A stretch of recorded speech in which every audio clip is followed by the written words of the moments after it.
Oke, baik lagi dengan gua Om Ardi. Apa kabar teman-teman semua? Selamat malam teman-teman ya. Ini video penutup gua hari ini ya nggak. Gua udah suka ngomong, siapa lagi ada komenan seru ya, pasti gua komenin nih ya. Ini mungkin sering terjadi ya teman-teman ya.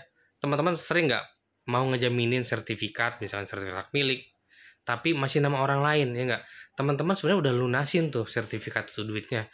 Cuman teman-teman belum balik nama nih, belum sempet atau mungkin duitnya kurang kurang lah ya, karena balik nama lumayan kan ya. Tapi teman-teman sudah ngelunasin sebenarnya, itu tuh punya teman-teman tapi belum balik nama.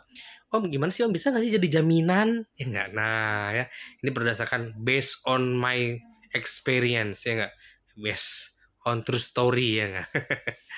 Pernah nggak om melakukan hal itu sambil diproses di bank, sambil balik namanya, maksudnya jaminkan nanti balik nama prosesnya, bisa nggak sih om? Bisa. Pernah. Contohnya gini, nama orang tua yang udah meninggal, ahli waris. Misalkan orang tua meninggal, orang tuanya ya, kan jaminan sama orang tuanya. Terus pastikan surat kematian, terus surat waris, terus balik nama ke nasabah kita, debitur kita ya enggak, supaya jadi jaminan. Itu pun dengan persetujuan ahli waris lainnya. Memungkinkan enggak? Itu yang memungkinkan yang pertama ya, kalau yang punya namanya sudah meninggal, ya enggak, orang tua sendiri ya enggak. Nah, gimana kalau orang lain? Orangnya masih ada, ya. Namanya masih orang lain, pemilik lama, tapi teman-teman sebelum balik nama. Pernah nggak sih om? Pernah, tapi, nah ini tapinya nih, nggak semuanya mau, dan gue juga nggak bakalan mau lagi ya. Ternyata gini teman-teman ya, apalagi kredit modal kerja. Misalkan teman-teman jaminannya, teman-teman namanya Ardi nih ya, jaminannya sama Budi kan. Itu sebenarnya punya saya, tapi saya bilang gini ke bank, saya jalan ke bank kan ngajuin kredit. Pak, ini sertifikatnya nama Budi pak, belum lagi nama saya. Sambil proses bisa nggak sih pak? Dulu waktu gue nggak ngerti, gue bilang bisa pak. Jadi sambil balik nama proses di bank, oke, cair ya nggak? Nanti lewat notaris gampang lah, notarisnya rekanan bank. Seperti itu teknisnya. Cuma ternyata jadi pertanyaan audit. Kenapa? Ini tapi pertanyaan audit masuk akal sih. Jadi gini, kalau teman-teman ngejaminin masih nama orang, memang proses balik nama itu dilakukan di bank juga ya enggak, sehingga teman-teman selama proses ya enggak, proses balik nama berlangsung, teman-teman bisa cair kreditnya, bisa ya enggak, tapi nanti ketika ketika lunas itu sertifikat udah balik nama teman-teman ya enggak, tapi ingat biaya balik nama notaris ditanggung teman-teman ya, jadi nggak ditanggung bank ya enggak. Itu yang pertama. Cuma ada kelemahannya. Apa kelemahannya teman-teman? Audit ternyata menyangka bahwa kalau itu dijaminkan, ada kemungkinan si debitur belum ngelunasin ke pemilik lama.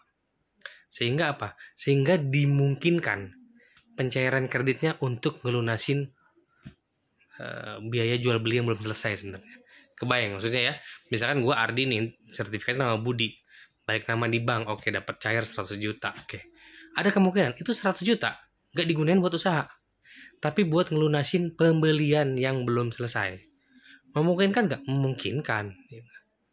Nah, jadi seakan-akan itu seharusnya kreditnya untuk modal kerja, untuk putaran usaha, jadi malah auditnya berpikir bahwa ini jangan-jangan belum lunas si Ardi ke si Budi itu, walaupun balik nama oke, tanda tangan notaris oke, AJB oke, tapi dimungkinkan belum lunas tuh di. Nah, khawatirnya uang kredit yang itu dipakai buat ngelunasin pembelian tanah tersebut, sehingga ada kemungkinan-kemungkinan tertentu yang sehingga kredit tidak dipergunakan sebagai mestinya, sehingga akan menjadi masalah kemudian hari. Nah, seperti itu ya teman-teman ya.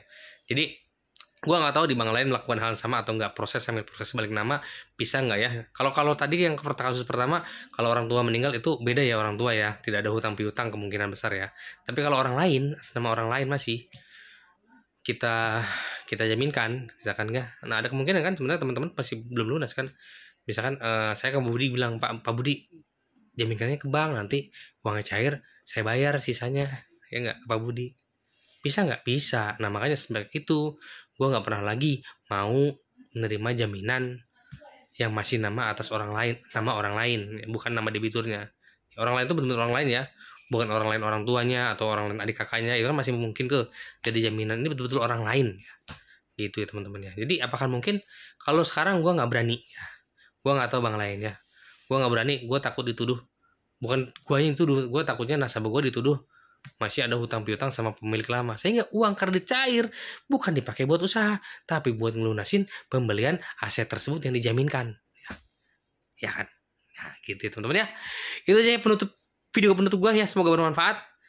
Kalau bilang bisa atau enggak, gue sih bilang nggak bisa deh kalau sekarang mah ya. Kalau sebenarnya memungkinkan aja sih ya. Kecuali kredit investasi, pembelian aset, itu beda lagi ya, emang harus beli kan. Uangnya juga emang digunakan untuk pembelian aset ya. Kalau ceritanya modal kerja, kan uang kreditnya harus dipakai buat modal. Nah sementara disinyalir, jangan-jangan buat lunasin pembelian aset tersebut yang belum selesai sebenarnya. Gitu ya teman-teman ya. Oke, sampai ketemu lagi di video gue selanjutnya. Thank you.